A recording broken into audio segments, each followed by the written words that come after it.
Hi, everyone. This is Rebecca, and I'm here with my group called Lightworkers Secrets to Success. Today is it's the 12th of April, and we're all here to interview Tom Hayes, who's a very old friend of mine. I met him many years ago, and we've been friends ever since. He is a light worker himself. He's helped an awful lot of people as a motivational speaker. He's been a stand-up comedian. He's been a super successful salesman for a Fortune 500 company for many years.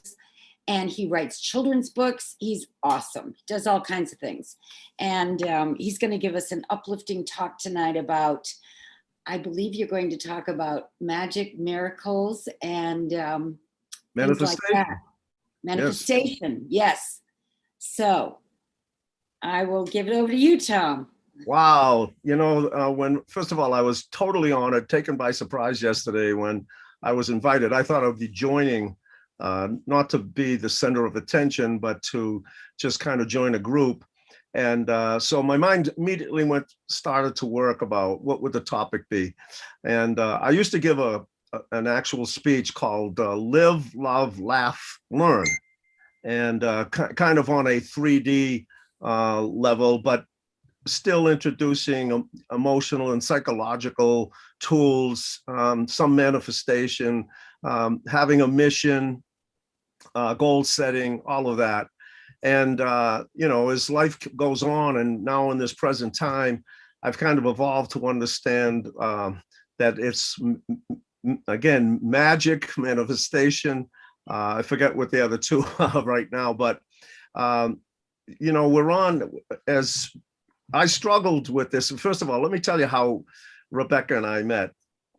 I had, during the 70s and 80s, had learned, was on the tip of everybody's tongue was silver mind control. And it was a best-selling book. It went beyond being a best-selling book. It was, like I say, people were taking the course. It was not unusual to bump into somebody who had taken the course, who was using the course. And so I had always I was curious, because I was curious too about meditation. And one of my good friends took a course in meditation, a week-long course. And I ran into people who had taken transcendental meditation, et cetera. But silver seemed to go beyond what most people were doing, especially in terms of the visualization part and manifesting part. And then one day I was doing a comedy show up at a college in Vermont. And when I got through, a gentleman walked into the room, and a lot of my act was actual magic and props, mixture of comedy. And a gentleman walked in and said, do you know a ventriloquist? And I said to him, yeah. I said, what, did you come to the show? I mean, because it would make sense, somebody doing the magical arts and in comedy would somehow sooner or later run into a ventriloquist. And he said, no, I was walking by and something told me to come in and ask you if you knew a ventriloquist. And I said, yeah, I do. That's curious. How did that? Well, he said, I took a course in silver mind control. And he said, I just picked up on the vibe that you'd know. And I thought that was impressive enough. So I said, tell me more about silver mind control. He says, well, I wrote my doctoral. He says, I didn't write my doctoral thesis. I stole my doctoral thesis using silver mind control. He said, there was a technique where I imagined myself on an elevator. I went down floor by floor till I got to the first floor. And then I decided to go beyond into the basement. And this is all in his mind. He says, when I got to the basement, there was a long corridor, and at the end was a door. I walked to the door, I opened the door, and it was a huge library with beings, entities sitting around the table. And they knew why I was there. He said, so they went over, pulled a book off the shelf, put it on the table, and the title was exactly what I needed. He says, I knew there was a missing piece to the study that I was doing, and this was it. So that impressed me enough. But then they would open the book, and I literally went down there every day and copied my entire thesis. So obviously now I'm really driven to find out, but it took almost 20, 30 years till I finally saw an ad for Rebecca's course. And so we connected, and that was over 16 years ago. And here we are. And and along the way, all kinds of miracles, manifestations, miracles, and mindset. That's one of the other M's I want to talk about tonight, because that's extremely important today, is people's mindset. And so I started to learn. We got really involved in both Rebecca and I in a lot of discussions about the law of attraction, and both of us saw, in Rebecca's case, especially is written in her book, she manifested some amazing things along the way, as I did. And I started to get a little overboard with it, thinking that this was the answer to life. And all it was going to be was one beautiful manifestation at the other. But then, as in Rebecca's book, which I recommend highly, she tells the tale in a way that really is true, that blessed with all of these gifts, along the way, we still have the challenges. We still have the ups and downs. We gain it, we lose it, we come back. But with those tools, we are much better equipped on how to deal with all this. And then deeper truths keep coming with that. And we've encountered certain gurus along the way that we show up. And one of the major turning points for us was the book Outwitting the Devil by Napoleon Hill. And so Rebecca is one of those, what I called, Steve Jobs did a great one in his presentation at Stanford. He talked about connecting the dots, which I think is one of the most incredible concepts and methodologies that I had never heard in all the readings in philosophy and spirituality. He said, when you look forward, you will never know where the dots in your life connect. When you look back, he said, all of a sudden it makes sense. And you will understand how each dot led to the other. And so tonight, all of the dots that I connected with in my life took us to this moment, with all of us as little dots sharing this part of our lives. But the reason that Napoleon Hill's Outwitting the Devil hit us is both Rebecca and I were getting to the point where we're starting to understand not everybody is awake. And we struggled with that, because we have to live in a world with non-awake beings, and they're challenging every single day. And so Napoleon Hill, basically, are you all familiar with the book?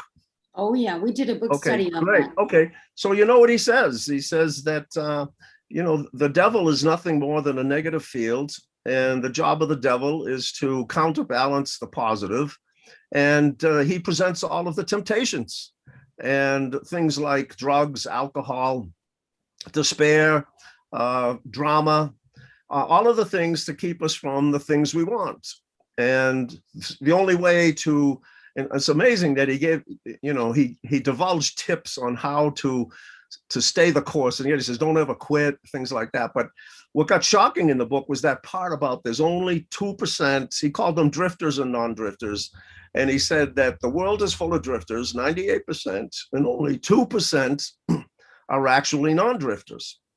And he said, Napoleon Hill asked him, he says, well, can you entice them with your temptations? He said, only when they get successful.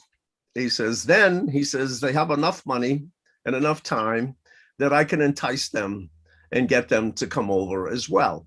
So it was an absolutely, amazing tool for enlightenment of like, wow, this is what we're up against.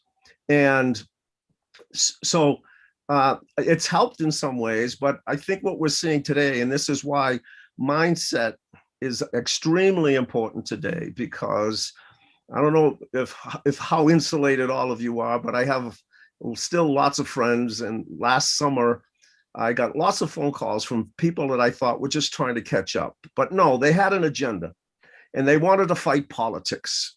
And I warned them that I knew a little bit more about what they wanted to talk about, because I lived in the neighborhoods.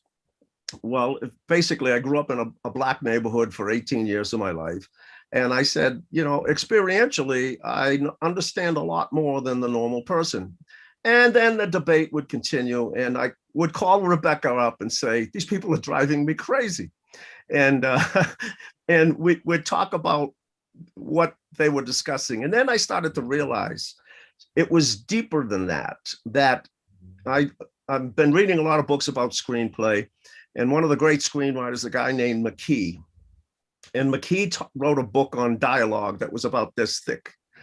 And to think that you could write that many chapters and pages about one particular aspect of screenwritings.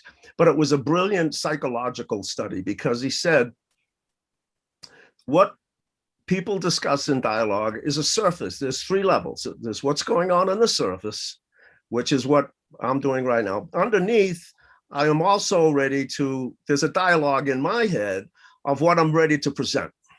Okay, but below that, with all of us, and all of us are having that second dialogue, below that is a level that we don't even understand. It's the subconscious. The subconscious is driving us in a way that we can't comprehend. So I said to people who started to call, I said, listen, that isn't why you called. You called because you have a certain mindset. And before we can begin to talk, I'd like to find out what your mindset is. And I started to ask questions.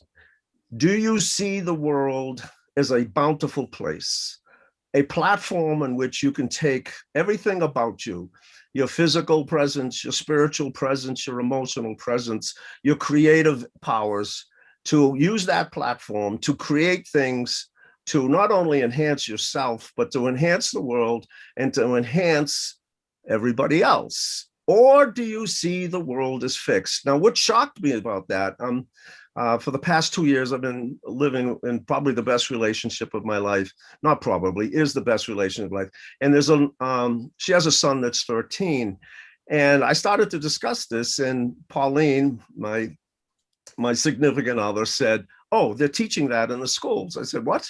She says, yeah, it's called fixed mindset versus growth mindset. And I was really shocked with that because Rebecca and I talk a lot. We don't have a lot of faith in the conventional educational system, but it's starting to manifest this idea that there are two major mindsets in the world. And so what we're seeing is in this conflict every single day, we're seeing a clash of that mindset. Are we limited or are we expansive? Are you empowered? Are you powerless? Do you have a can-do attitude, or do you have a can't attitude? Is the glass half full, and is the glass? And so going back to Outwitting the Devil, only about 2% of us, maybe a few more, have a growth mindset, and we are being constantly attacked. And there's a movement to take everything politically and move toward the fix, because I would say to people, well, you know, I think you see wealth has already created. Whatever is created is all there is. And hence, in order to get a piece of that wealth, the only way that somebody can take a piece of it is to take it, not make it, but to take it or break it. And that's what we're starting to see in America today. So with that, I will take some questions, but that's where I think we as light workers, that is the mindset that we can kindle in people and say, what do you want to do with your time on this life, on this planet? What do you want to do with that?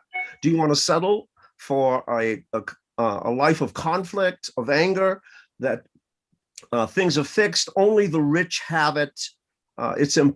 What I can't stand to hear is they can't. Everybody has this trigger. They can't. If the system is against them. And what I started to see for a point of self-discovery for myself, not only did I grow up in a Black neighborhood, you know, and people say, well, I have Black friends. No, I had really good friends. We didn't even make distinctions in color. We ate in each other's homes. We slept in each other's homes. We we were integrated in a common, we were in a poor area, and we all faced the struggle, economic struggle. And we learned, yeah, there was conflict, but you learned you had to survive. Well, at 5 years after that, I would spend at least 3 to 4 nights a week in a black nightclub called the Sugar Shack in Boston. And it was the most exciting place I had ever been.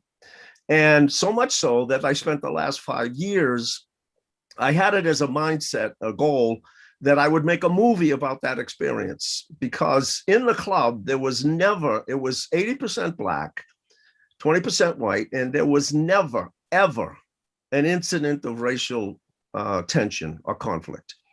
And the reason was the music was so beautiful, the music was so harmonious that it put everybody into a beautiful state.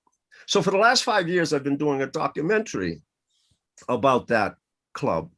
And I've traveled all over the country interviewing people like what's left of the Temptations, what's left of the Stylistics, Earth, Wind and Fire, individual artists, and the OJs. Gladys Knight. The OJs. I got to interview Frankie Valli for 45 minutes, and we talked about the music, and it's the same thing. And then it hit me. So my mindset again is, let's get away from the conflict. Let's think of harmony. How can we now introduce a concept that will bring us together? And then it also hit me again in this self-discussion, because I was so irritated by it. I couldn't, Rebecca kept saying, don't get excited about this, but I couldn't help it because it was hitting at the inner core of everything I believe. And I said, wait a minute. For 14 years, almost 16, I've been going to inner city schools. Okay, a Black woman got a hold of me and asked me if I would join her program, and it was called If They Made It, So Can I?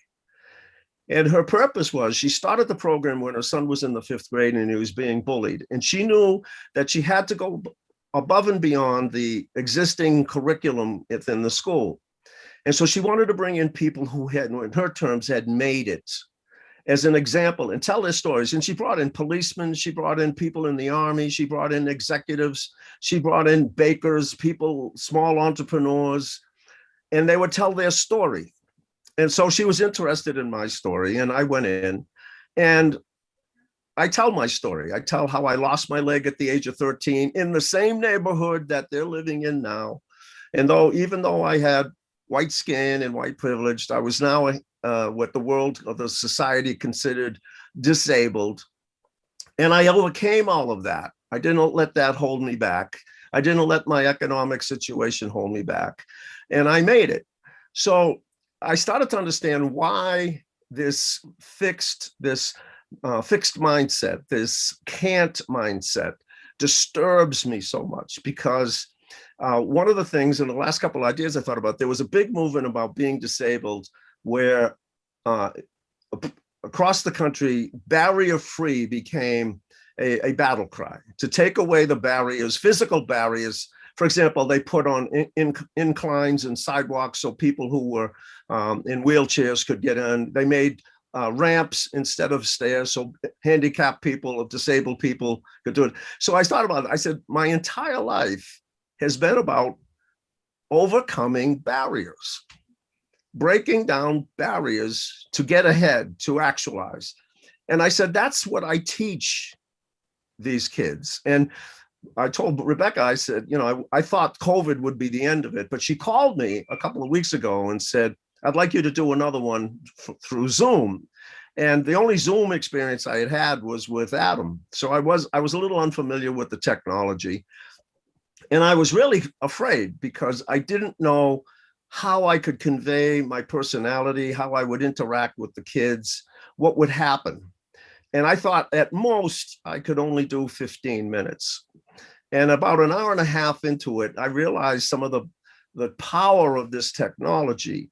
Unlike a classroom, a live classroom, there's always 2 or 3 kids who are eager to answer, eager to communicate. The rest of them, you've got introverts, they're shy, then they don't have the confidence. And so I would never hear from those kids. And these kids would monopolize the whole time. Well, all of a sudden, I don't have that problem because we're dealing with the screen. And then the teacher said, he warned me, he told me these kids are exceptional because I had trouble with his class the last time. It was pretty disruptive. And he said, they're exceptional. And he said, okay, I'm going to open this up to questions. And all of a sudden, ping, ping, ping, ping, and again, I don't know what's going on. I'm seeing everybody ping me, ping, ping, ping, ping, because I said to them, what you have to understand that inside every one of you, there is a power, there is a source that you don't understand, that if you rely on that and you go to that in times of trouble, you will get assistance like you will never be. Problems will be solved. And all of a sudden, I start seeing pings. You're talking about God. These are 10-year-olds, 11-year-olds. You're talking about God. Ping, Jesus be praised. Bing, bing, bing, bing, bing, bing. And I'm going, my God, here are these inner city kids, 10 years old. And now I understand why he said these were exceptional kids. Somebody's teaching them the world of spirit. Somebody's teaching them about the intangibles. And so it became, the 15 minutes turned into an hour and a half with continual questions, wanting to know specifics of how I overcame my physical disability, how I started. I also right now have an animation company, and I started a toy company. And so they were extremely interested in that. So in the context of my own personal story, trying to bring it to where we are today, I think all of us are just amazed and bewildered. I am, and Rebecca and I talk every day. We've never, in all our time on the planet, have never seen anything like this. The 60s were difficult, but this is really, really, it's too much to try to even comprehend. So, okay, I'll shut up. But that's who I am. That's where I am, and how I got there. Well, Tom, I mean, you've said so much, and you and I have had so many deep conversations already like this. And I mean, we could probably easily talk for about 4 hours between the both of us, just going back and forth and having these conversations. And, you said so many awesome things. Outwitting the Devil is probably one of my all-time favorite books. I think I've read it once or twice, and I think I've listened to it on audio probably like 30 or 40 times, no exaggeration whatsoever. And Napoleon Hill maps it out exactly for mankind, or for anyone to find it, to really know, and this might cause some controversy, but he talks about religion, and he says the devil, that's his greatest tool, is religion, because organized religion. Yeah, organized religion, right? And he talks about how he uses that to his advantage, and he uses the fear behind it. Well, if you do this, God's going to be angry. Well, first of all, God's not angry with you. I mean, we're here to figure it out, and we're here on a journey. So I could go on and on and on with Outwitting the Devil and the 2%. And I think it's chapter 8 when he talks about the educational system, and you were sort of touching base on that, and I just pause and wonder just for a moment, if the evil cabal, Illuminati, whatever they are, instead of guiding us down this evil, dirty, dark path, if instead they gave us the tools just to have the education on how we could make this heaven on earth, and how we could make this a much different place, instead of having fossil fuels, using different technologies, instead of all these things that cause all these problems, which can easily be fixed like that, they don't want them to be fixed. And they do everything in their power to make it worse and to keep guiding us down the wrong direction, no matter what. Doesn't matter if they have to kill, doesn't matter what it is, they will do it to guide us down the wrong path. And all we have to do is just open our eyes. And, I was just thinking about this today is, for those of you that have watched the movie The Wizard of Oz, and maybe not everyone has, what's the one thing at the end when Dorothy gets to the end? Well, you've always had the power. All you had to do was click your heels 3 times and you'd be back. I just saw it a month ago in the big screen. Right. And I said, oh my God, what was his name? The author, I said, he totally got it. He says, you've got it all along, Yeah, and, you don't need somebody else. And she just didn't have the belief or the confidence to get herself back. She says, you could have gone home, and where is home? Home is heaven. Yeah, exactly. Right. We have the ability to escape out of this matrix. And, we've been all waiting for, like a lot of us, Donald Trump or the Pleiadians or, the galactic count, whatever it is, everyone's kind of waiting on when's this ascension going to happen? Well, you can ascend at any time you want. You just say you want to ascend, believe it, and it happens. Like, I mean, I was just listening to a person on YouTube yesterday, and she was talking about this very thing, and I got it. I'm like, well, what am I waiting for? I've got the key in my hand to my own cell. No one's holding me in here except for me. I just need to unlock the door and just go. And when I'm ready to go, then I'll go. For whatever reason, I got something I still want to solve here. So I know you and I could talk for hours and hours and hours about this subject. Well, if I you guys asked me here, and there are some things that I'm honored, and I think there's some things that on a path that may move a lot of you ahead by my own personal experience. And you talked about we're looking for the next Messiah. We're looking, and Rebecca always, where we disagree at times, she said, "Why do you care? Why don't you just stop?" And I can't, because that spirit of mine is a fighter, is a warrior. In fact, I was thinking today, you told me you saw angels around me a few weeks ago, and when I was going through all kinds of alternative therapies, et cetera, and energy work, et cetera.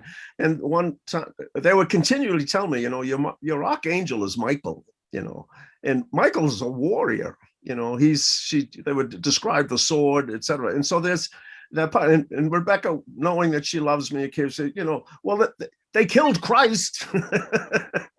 They killed Socrates. They killed Martin Luther King. What do you want to do? Get killed? Well, I can't stop that fighting spirit. And I started to learn, again, I think one of the problems with the law of attraction was that, first of all, it works. And Rebecca and I found also another teacher, a guy by the name of Scheinfeld. And he had some very interesting things to say. And one of them, he said that if the law of attraction was a law, it would work every single time. And that was the first time that I started to investigate that. So it's almost illusionary in a sense, because sometimes it just will blow your mind what will manifest. And so I got a little cocky with that. I thought that all I had to do was do what I was doing to see these things, and I got knocked on my ass. I lost everything. And I didn't just lose all my money. I was $300,000 in debt, okay, in trouble with the IRS, credit card companies, banks, and I was ready to lose even more. And for years, when I would go to the bookstores, I would always go to the spiritual section, and something would always happen where the Course in Miracles would always appear. I would reach for a book and somehow grab the Course in Miracles. And it was so like this, and I'm going, this just looks like too much work. It's the Bible, blah, blah, blah. No. Well, again, through an amazing miracle, it got put right in my face where I couldn't ignore it. And I had just lost everything. And I knew innately, the voice was telling me, this happened for a reason. You needed this. You needed to be humbled. You needed to understand there is more to this than the law of attraction. And so I did for 2 years, I had nothing to do. I lost my company, I lost my family, I lost everything. And so I had time to do all of the workshops twice. I went through it twice and I did all the meditations. I followed through, and I found out slowly that, just as the Course in Miracles says, there are only two choices. Marianne Williams says there's only two choices in life: love or fear. And there's always, always only one problem: separation from source. And I said, my God, so now how did I get to put this in practice? Well, all of a sudden, I'm behind in my mortgage payments. And I have no money. I don't have employment. I have nothing. And I'm screwed. I'm just, this is it. This is it. I'm done. And I said, I can't solve this. For the first time in my life, I couldn't pick myself up and come up with $300,000, nor could I come up with the payments to keep my house. And I said, well, I'll have to go back to work. And then I said, I'd rather die. And I meant it. Rather than get up in the way that I knew how to go back to work, which was in a corporation with all of its laws and regulations. And I said, it's not worth it. So I sat down and I had a connection. I made my connection to source. I said, I can't solve this. This is yours. I'll accept wherever this goes. And then the miracle started. You know, I got modification after modification, stories that people would never, ever begin to comprehend. And I started. You were calling me every now and then going, you're not going to believe what happened. You're the only one I can tell it to because no one will believe me. One of the more outstanding one is every mortgage. I had 3 mortgages. 2 of them got solved. The last one would not forgive. I owed them $60,000 because it was it wasn't a conventional mortgage. It was a loan against it was a loan, and they wouldn't do it. I was I was 2 weeks or less under. People every day I had to lose. The worst pain was watching the carpetbaggers move in. These real estate agents would jump out of their car and take pictures of my house because the auction was already set. And I'm just going, oh, this is it. And still just saying, okay, you've got another part. There's another part to this journey. If this is what happens, happens. 2 days before, my brother walks in the house with a $60,000 check. He had just settled my father's estate. It didn't look like it was going to happen in time. We drove up to the mortgage company, handed them the check, and until Rebecca, again, the dots, this summer, Rebecca said to me, you got to get out of there, meaning the city, meaning Boston. And she didn't even give me a chance to debate her. She immediately called her real estate friend. And the next thing, this guy's on the line. And I'm like, and we used the joke. I said, there's a great joke that a guy is in a flood and the flood is coming up to his first floor. And all of a sudden he goes out onto the porch and a rowboat comes by and the guy says, jump in. And he says, no, he says, I've already asked God to help me. God's going to save me. And then the waters get more and it goes to the second floor and a motorboat comes by and the guy says, get in. He goes, no, I got it covered. God's going to save me. The last scene, he's on the roof. A helicopter comes by and he says, no, God saved me. He drowns. He goes to heaven. He meets God and says, where were you? He says, you idiot. I sent you help 3 times. Okay. So I had been telling Rebecca, I said, boy, I am receiving unemployment, which would last till January. I said, boy, another miracle is going to happen in January. I know it. And so here she comes in July and she shows up with a rowboat. She says, get in. And it was, I just had no idea how to do this. She calls her real estate friend and boom. And now the next phase of my life. But again, that dot, think about that dot of, all the way along, silver mind control, because you see what's happening is, it's like Alan Watts says, this is a big game. Life is a game and it's a story. And part of the game is the Godhead, who's this omnipotent being that can have anything it wants, this energy source. It can manifest anything in it. He says, but it gets bored with that.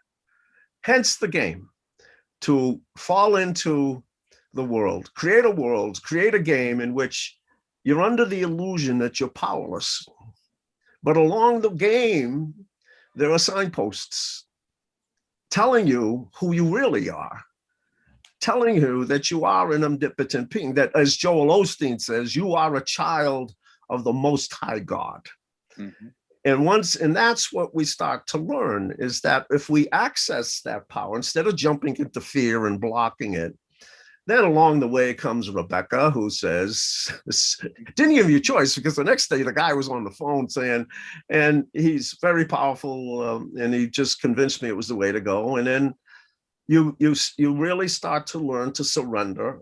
And the ultimate lesson came from the Course in Miracles, which was, and other books that we've talked about, especially the War of Art by Stephen Pressfield, who wrote the Legend of Bagger Vance, which I would recommend to anybody, because it's an amazingly spiritual movie and about connecting with the source and connecting with the field.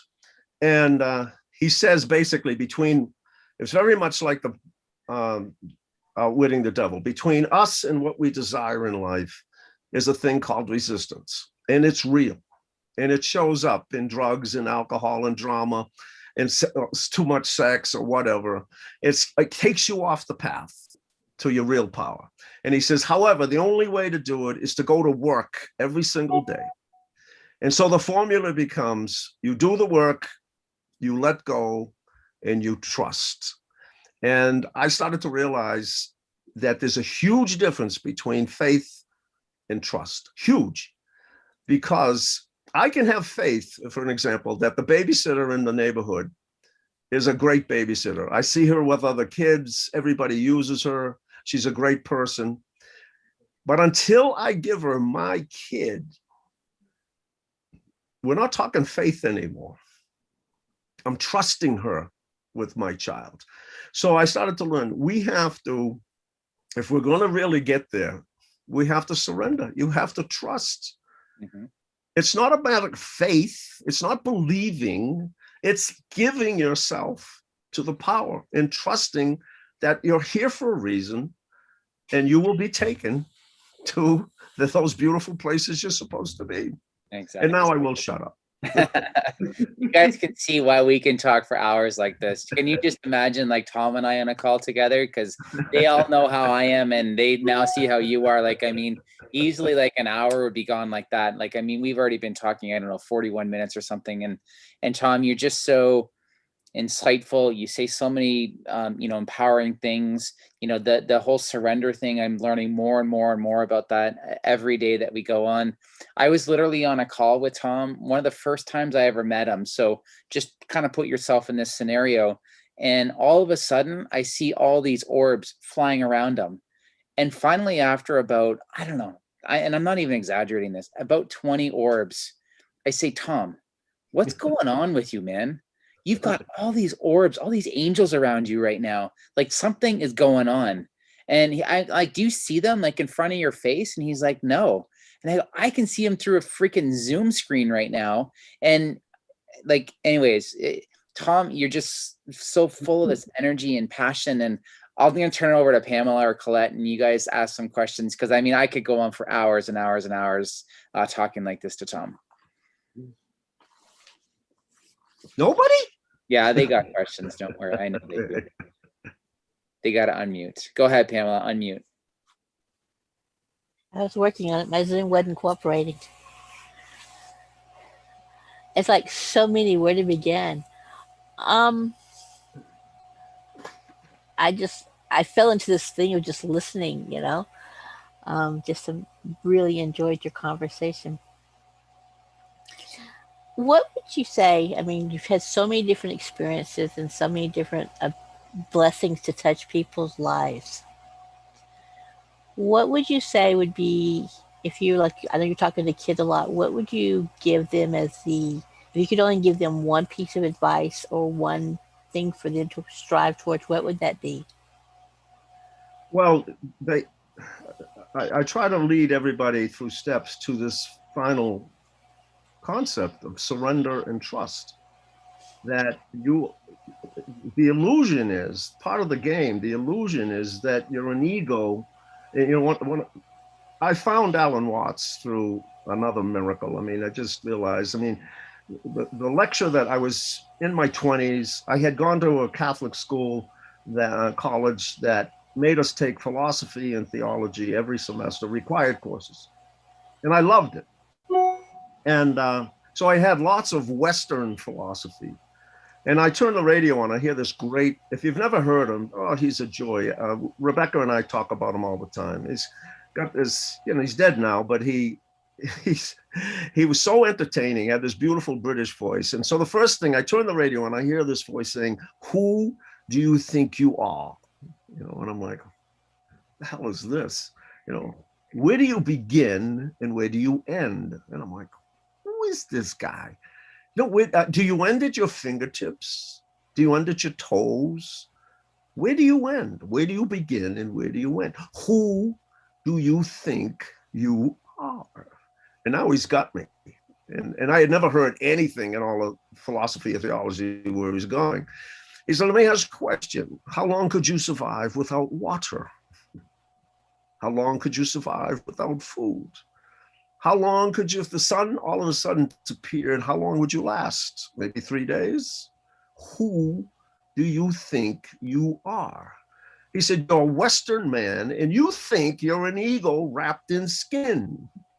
That is a very limited concept of yourself because you're connected to everything.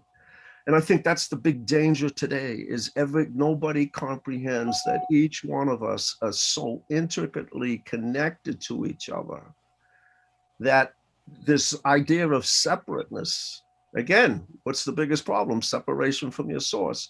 So, and I realize now, looking back on that dot, that was a major turning point in my life, that concept that I'm connected to everything. And Martin Luther King talked about it so beautifully in one of his things about that little tea bag that you put in your cup, you could not have unless somebody had picked the tea leaves and somebody had shipped it to you.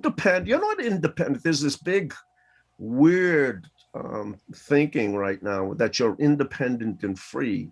Nobody is independent. We're all dependent. But the big miracle came for me was when I lost my leg.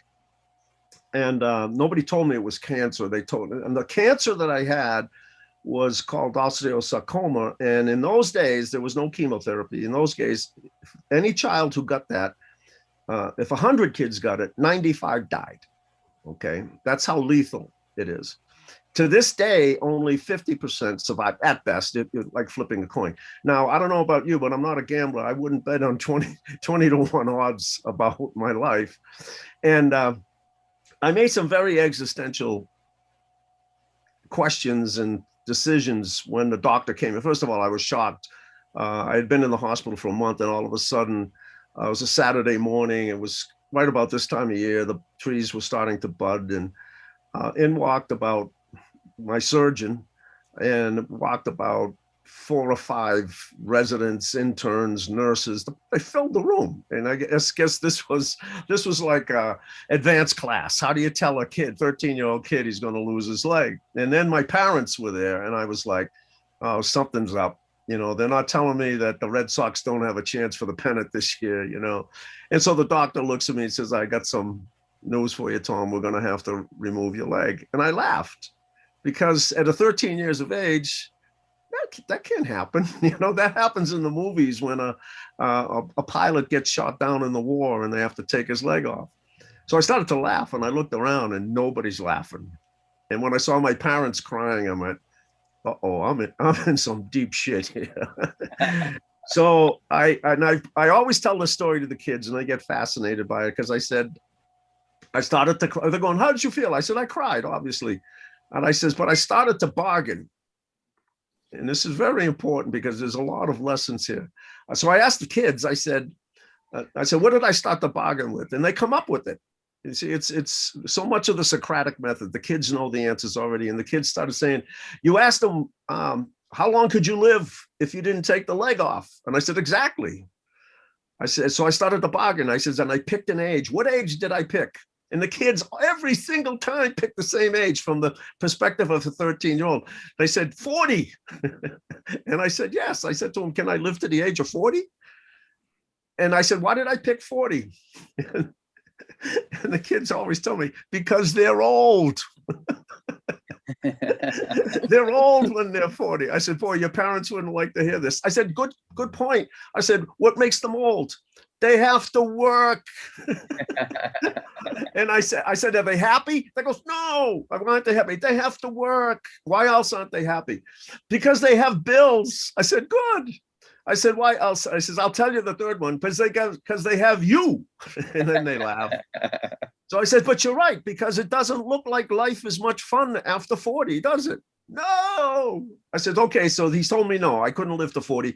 What age did I pick next? And they goes, 30. I said, good, that's the age I picked. Why? I says, do 30-year-olds still have fun? Yeah. 30-year-olds are having fun. And he says, he told me no. So what did I take? He goes, 20. He told me no. And I said, it got down to 2 years. I'm begging him for, can I live 2 years if you don't take the leg off? Boy, I would have been really pissed at myself if I had made that deal. And he says, not even 2 years. So then I asked him another question. And the first one was, I'm very fast as a runner. Can I run? He said, no. As a kid, I could. And he said, no. And then can I walk? Yes. And then I had just received a brand new bicycle. And I said, can I ride a bike? Now, here's a 55-year-old surgeon, Mass General, Harvard trained, world renowned, says to me, impossible. Don't try it. Now, the reason is they had to take my leg off at the hip. So they were afraid that if I fell on that side, I would have nothing to stop me. I'd probably hit my head and die. So they warned me it was impossible not to try it. And they used those terms, you'll die. So with this fear, but what they didn't account for was my desire. And I saw my brother riding my bicycle every day, and I got pissed. And he'd get off the bike, I'd grab the bike, and it was fun because, and the kids get a big kick out of this, they would run from my parents. The mothers were home in those days. So every single mother would run out of the house and physically pull me off the bike. And I said, was I mad that they came? And they would go, yeah. I go, no. I said, I was happy because I was getting all this attention and I was afraid. And they pulled me off. I didn't have to make the decision. I couldn't overpower them. Well, I said, one day they didn't come. And if it was the first day I heard, no, it was about the second or third time I heard the voice, the little voice in the back of the head. I'm all alone and I'm going, this is no fun. There's no drama here. There's no conflict. Now I have to make the decision. Do I go for it?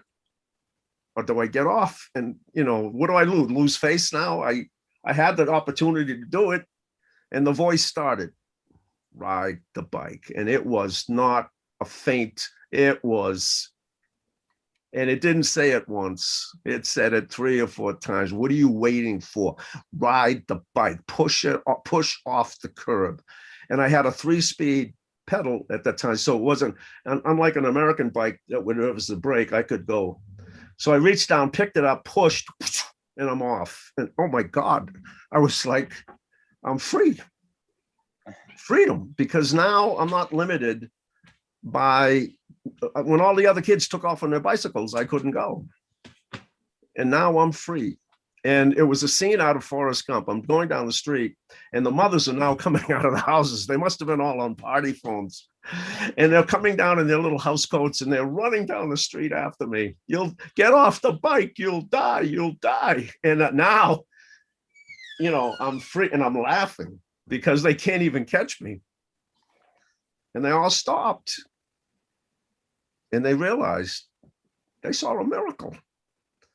And I tell the kids, if anybody tells you that something is impossible, they're lying to you because they don't know what you're capable of. Nobody knows what you can do when you go to the deepest part of you. And so that was imagine at 13 having that, overcoming this Harvard trained physician who's world renowned and proving him wrong. I drove the bicycle into his office. I was a little wise ass even then. And he was not happy with me.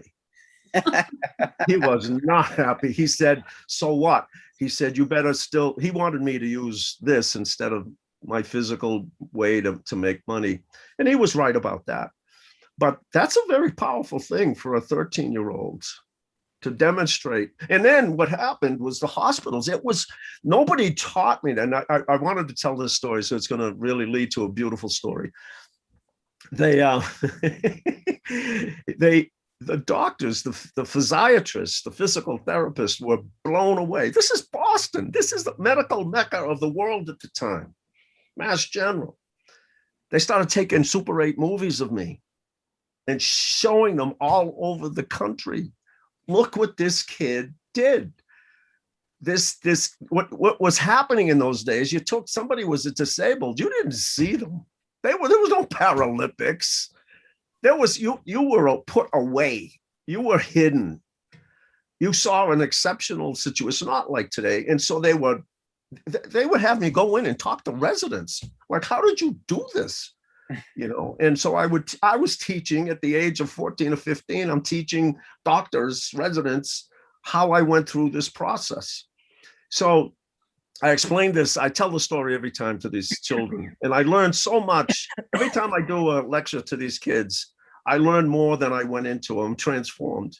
So I said to the kids, okay, did anybody here I taught myself how to ride a bike. Did anybody ever teach themselves something? This little black girl, 11 years old, stands up. She goes, yeah, man, I taught myself how to walk. And I said, that's nice. I said, so you were sick or you had an accident, so you taught yourself how to walk? And she goes, no, man, the first time. I looked at this kid. I looked at the teacher. I didn't know what to say. This kid's a genius. This kid is tapped into innate wisdom. Nobody teaches us how to walk. If all the little soccer moms with their vans could find a little strip mall where they taught walking classes, they'll all be there to bring out that my kid walked first. Nobody's walking until that little thing inside us says, do it. Today we walk. Mm-hmm. And we have no control over that. And that thing is there from the beginning. I tell people, look at a kid, put food on a table and look at an infant. Watch what he does. Boom, immediately to this food, immediately to that food. The innate wisdom, that thing that's in us is running the show. It's like it's in there with all these controls and we're going through the motions. And it's only when you separate yourself from it and this gets too big that we get lost. And that's why you're an awesome motivational speaker. And you've helped so many people, and especially young people, with your message. Oh, and to see again, I kept saying, why am I so angry when people tell me this knee-jerk reaction? It's this knee-jerk belief now, this mindset. We can't. It goes against everything that I know, that we all know. We can. Yeah. Right. What's the famous Einstein quote? One of the famous ones. He says, "We were all born geniuses and taught to be idiots." It's true. It's so true. They prove the kids at 5 are so creative. By the time they're 6 or 7 or 8, they've taken all the creativity away. Color within the lines. Yeah. We're going to give you the information. You give it back to us. Yeah. Yeah. Colette, you got any empowering questions for Tom? This is so much here. I do. I know we're almost at time though, but I wanted to ask you, since you have started several successful businesses, do you have any tips for people? Because our channel is Lightworkers Secret to Success. So, so tips for people people starting a business or wanting to get the word out? How do you take the magic and miracles and the surrender and apply that to like creating something, like to creating a business? Well, I always say to people, they tell me, I want this. And I'll tell people, say, I want a Mercedes, or I want this big house. And I go, okay, good. That's great. Okay. Where did that idea come from? Well, my friend has a Mercedes. I really like the Mercedes. And I go, you're probably not going to get it. I go, but if you do get it, you're probably not going to have it very long. And I go, what are you talking about? I said, when you tell me that you have to do something, and I ask you the question, why? And you say to me, I don't know. Then you're going to get it, because that thing inside you is driving you to that. And I've heard that more and more. People, I don't know why, but I have to do this. So when, one of the things of the saying of the property I created, we have a magical world of beans that came from magic beanstalk. And the motto is, use your bean, trust your heart, use your gut. So if the idea comes from your gut and it's your passion, not if I do this, the worst trap is if I do this, I can make a lot of money. You're screwed because you'll give up. One of the parts I got to, and I'm so mad at myself, because what the heck is his name? He wrote a book, Start With Why. He's a big motivational speaker right now. Simon Sinek. Who is it? Simon Sinek. Simon Sinek. Yeah. I was teaching that 30 years ago when I was teaching sales. They would give me a class that had to be retrained. They were going to give them couple of more weeks, and they were going to fire them. So they gave them one last shot at training. And I learned that all the tricks I taught them, all of the techniques, they didn't work. All the goal setting didn't work. And I said, something's wrong. So one day I said to them, and this I hope answers your question. I said, take an index card, and I want you to write on why you get up every morning and why you do this job. I don't care what the answer is. You have to answer it yourself. And I don't care if it's, I don't know, or if it's, I like it. I said, but that is what will get success. And I said, I want you to keep that over the visor. And every time you get rejected, every time you get a setback, you pull that down and you remind yourself why you want this, why you get up and do this. That will take, and I said to people, when 9/11 happened, I said to people, who would you rather fight? Somebody who has a goal or somebody who has a mission? Because you see, a goal answers the question, what?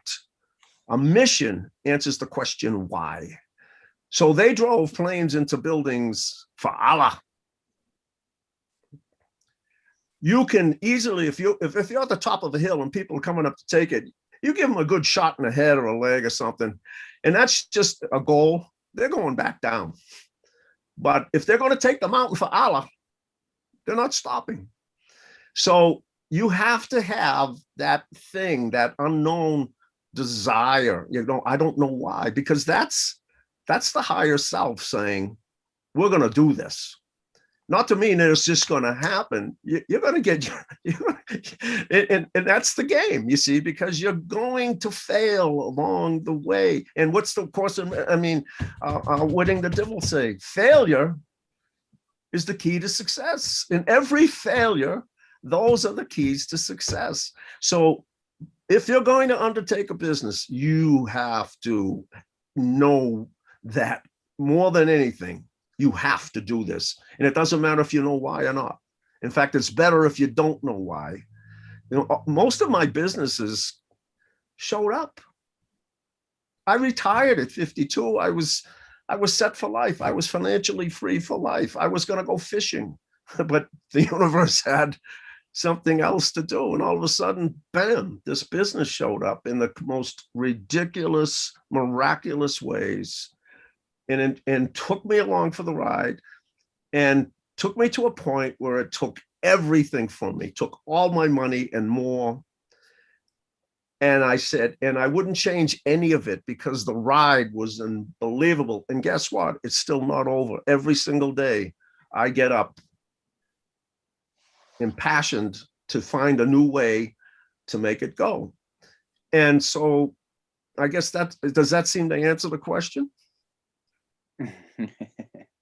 Listen, when I was driving for Uber, I took Steve Jobs' address from Stanford and I put it on a business card. I said, my time is limited.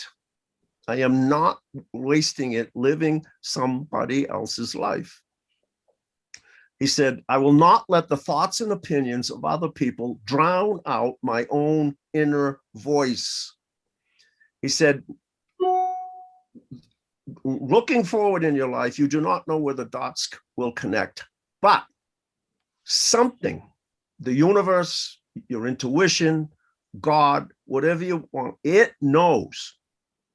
So what you have to do, again, you have to trust that it knows, and that it will take you to where you want to go. So I would give these out, and the area I was living in was all millennials. And I'd hear the silence, they'd read it, and they go, that's a really good quote, man. They go, how do you hear that voice? I said, you got to shut shit off. You got to get quiet. You're never going to do it on this. You're never going to do it with this. You're never going to do it with this. If you keep throwing noise in, it can't get through the noise. You got to get quiet and get comfortable with that quiet, because that's when it talks to you. Like when I'm on that bike and it was quiet and it says, here we go. If that voice didn't happen, I probably never would have ridden that bike. I needed that coaching. Yeah. Yeah. And if Rebecca didn't show up, I would have never sold my house. I'd be broke. That's true. Yeah. And this was a great conversation. Well, thank you. And as you can tell, Rebecca and I talk about this. It's what we don't have a choice. We came here to do this.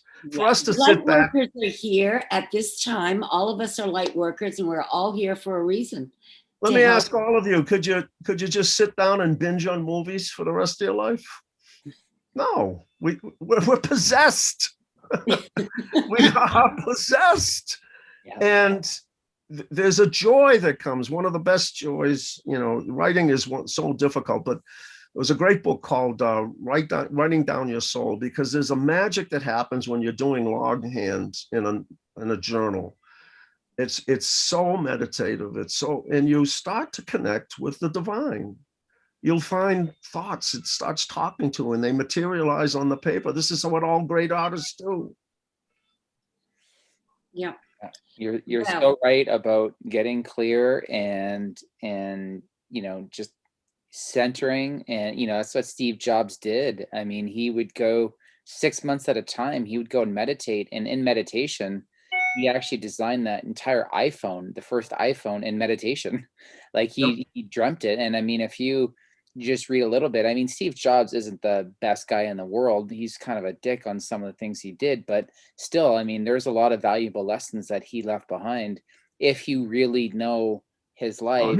He's one of the best. He's one of the greatest 20th century philosophers. You're right. He was not necessarily, he had a lot of quirks. He did some pretty bad things, but he showed the world, this guy starts in a garage. I'm sitting here with all of his equipment. They're the first, he created the first $1 trillion business, folks. Oh yeah. And it's not like Bill Gates. It's not like Bill Gates in the fakeness that they did, and they slipped him in as CEO. I mean, this guy really designed it. He designed it so well that Microsoft even stole it, and they were in court for years. And his favorite book was Autobiography of a Yogi. Everyone got one at his funeral, copy of it. Yep. And read books. A great book if you're going to start your business. Read Russell Simmons. Do You, the creator of hip hop. It's a great story. And he basically says, do you, he's a great yoga. He practices yoga all the time, lives it, and he's a multi-millionaire with millions of businesses. And he walks you through what he experienced, his process of following that and believing and trusting. And that's what's going to do it. And you got to take the chance. You have to be bold. And because if you're looking for the safe way, then don't do it. Mm-hmm. But who wants the safe way, right?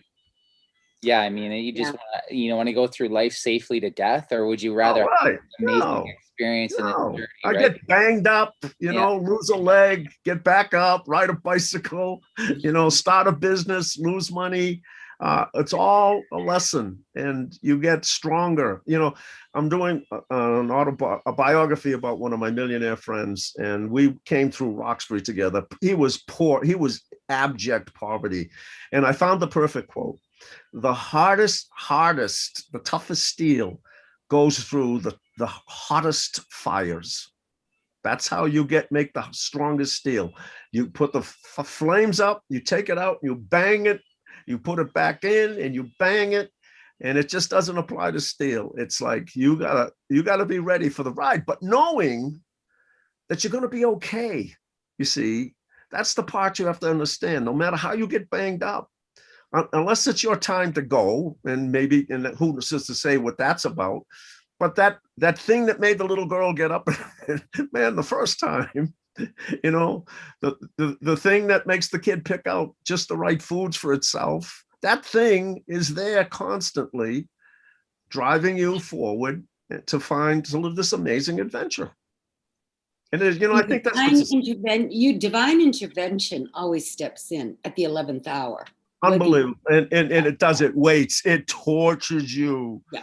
You will think, and you're going, this is it, I'm done. And every time that I've been there's a great scene. If you ever get to watch Four Feathers with, oh God, what's his name?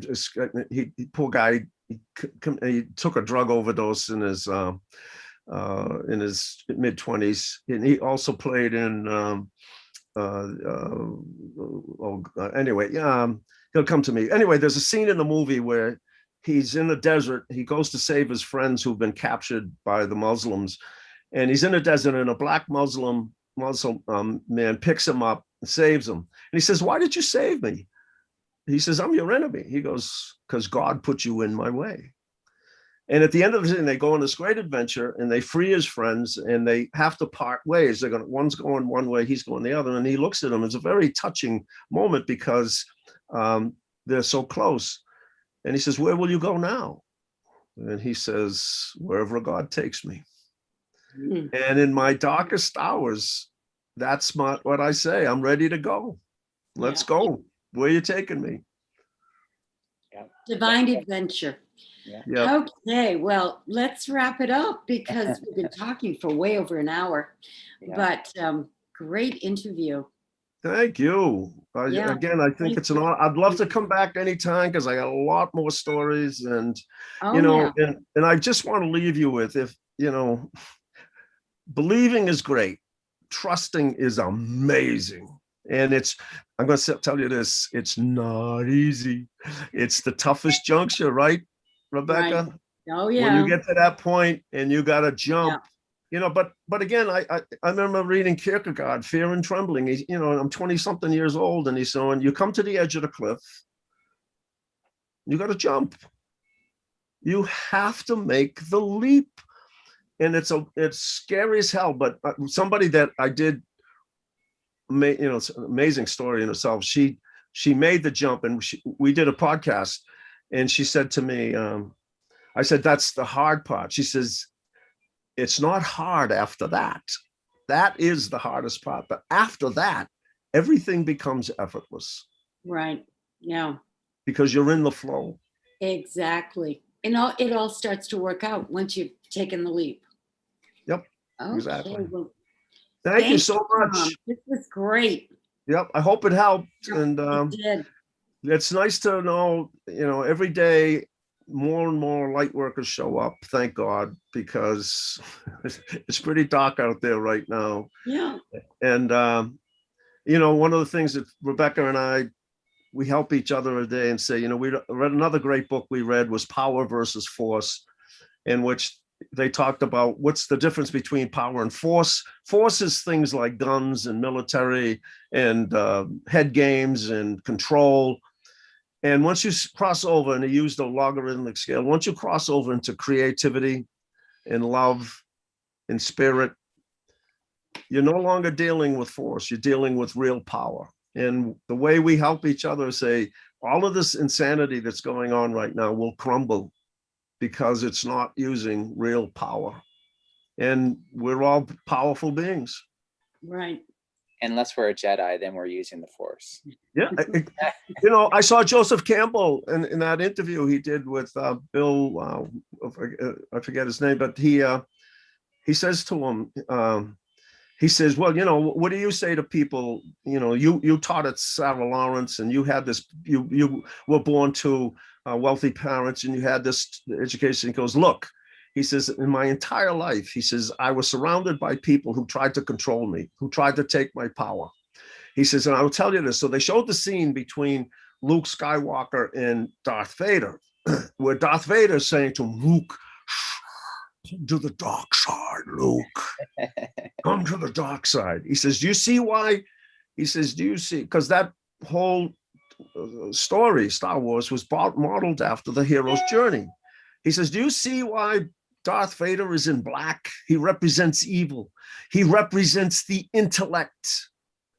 And he says, I will tell you now that if you ascribe to any group or any philosophy that elevates the intellect over your heart and your gut and your soul, you will have a schizophrenic crack up.